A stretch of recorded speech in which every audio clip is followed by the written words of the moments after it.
Imra, ce message c'est pour toi. En tout cas, félicitations. Tina Glamour félicite Imra. On regarde. Affairage, hein? Pelélé. Ivoirien, non, tu es trop fort. Pelélé, qu'est-ce qui se passe sur la toile? Il y a un nouveau Michael Jackson Nushi. Waouh. Je suis pas sur la toile. Je me suis désactivé, mais je vois un peu certaines choses via YouTube. Ah. Yoruba. Imra, ce message c'est pour toi. En tout cas, félicitations pour la rage que tu as. La rage, c'est de croire en soi. Et cette rage-là, moi, Tina Spencer, Lady Glamour, la Jaja, c'est cette rage qui m'a emmené à avoir le style sexy. Bien sûr, il y a quelques années avant. De toutes les façons, c'est ancré en moi. Et c'est cette rage-là que j'ai donnée à Arafat. Cherche à me voir. Tu vas m'expliquer le songe où Arafat a eu à te dire travail. Alors là, ce sont des mots d'encouragement, en même temps des conseils. Hein? Ça vous surprend que Tina Glamour conseille ou félicite Imra, Mimi? Ça ne me surprend pas du tout. Imra voit ce Nushi-là, cet artiste qui est en train de percer.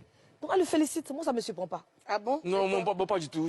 Après, Tina, c'est une artiste. C'est une artiste et puis voilà, Imra il fait de belles et bonnes choses. Donc voilà, c'est bon de voir un artiste qui est parti de, j'ai pas envie de dire de nulle part, mais qui est parti des zéros à ce qu'il est aujourd'hui. Donc forcément, on a envie de lui parler, on a envie de lui donner des conseils. Après, c'est une artiste, c'est aussi une artiste, elle suit les actualités. Bien sûr. Mais selon vous, pourquoi Tina Glamour kiffe autant le jeter, Mimi? Elle le kiffe pour sa carrure, son audace, sa façon d'être. C'est-à-dire qu'elle se voit en ce jeune-là. Elle voit peut-être, je peux le dire, son fils en Imra. Donc du coup, elle le kiffe. Moi-même, j'ai commencé à kiffer même Imra. J'écoute les chansons. Oui, je le kiffe de ouf. Non. Hey, attention. Laissez le jeune en paix. Non, je vous interdis formellement Je le d'être... kiffe pour sa musique. Ah, ok, d'accord, ok. C'est un petit frère. Président, il faut connaître ton avis, on va quitter. Selon toi, pourquoi? C'est pas au quartier, c'est chez des noirs qui...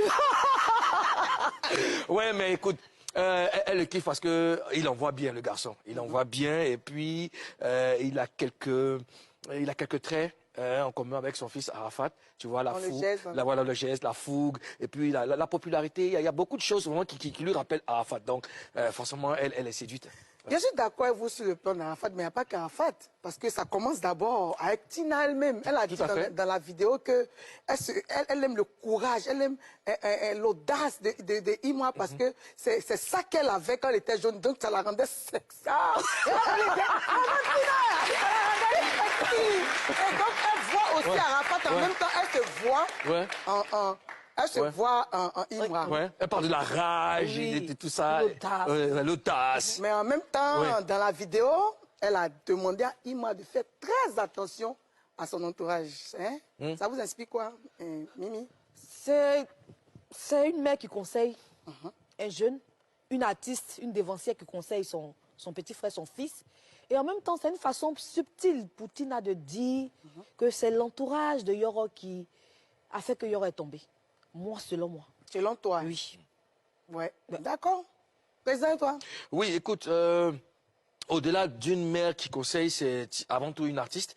Et voilà, c'est par expérience qu'elle parle et donne des conseils. Parce que vous savez que quand on a du succès, on mesure pas, on plane sur un petit nuage, on mesure pas forcément tous ceux qui sont autour de nous. On fait pas de toilettage, tu vois. Tu as tout le monde qui gravite autour de toi, qui te pousse et tout ça, qui veut s'abreuver. Mais tu ne sais pas, tu penses que tout le monde t'aime.